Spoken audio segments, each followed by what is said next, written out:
Kumpiyansa ang kampo ni Vice President Sara Duterte na mapapanagot si Ramil Madriaga sa mga umano'y kasinungalingan laban sa bise, kasunod ng isinambang kasong perjury.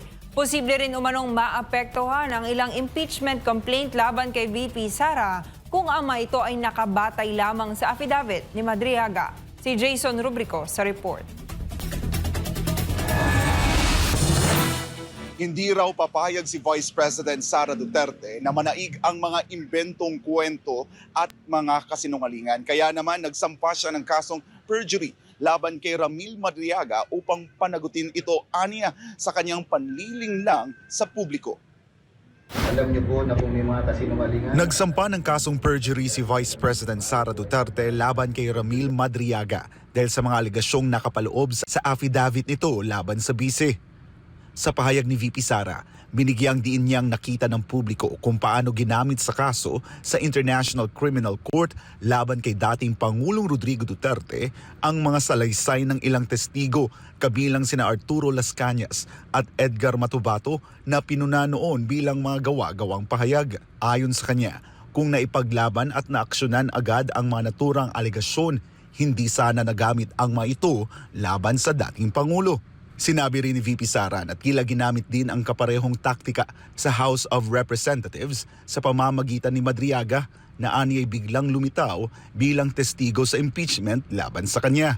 Dahil dito, nagpasya ang bise na magsampa ng perjury complaint laban kay Madriaga upang mapanagot ito sa mga umano'y kasinungalingan at upang hindi aniya magamit ang mga imbentong salaysay para linlangin ang publiko. Kabilang sa mga testigo ni VP Sara sa reklamo ang mga dating opisyal ng seguridad at iba pang individual na susuporta sa kanyang kaso.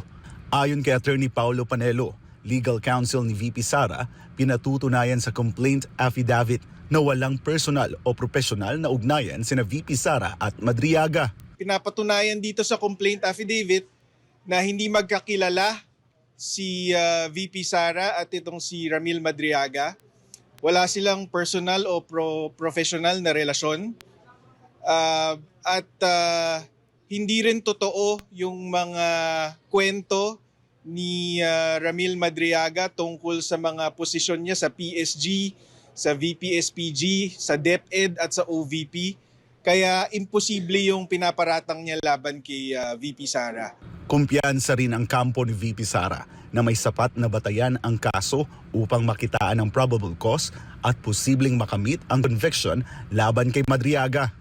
We are confident that this is more than sufficient to for the prosecutors to find probable cause and to determine that there is reasonable certainty of conviction. Giit pa ng abogado, maaaring maapektuhan ang ilang impeachment complaint laban kay VP Sara kung ang mga ito ay nakabatay lamang sa affidavit ni Madriaga.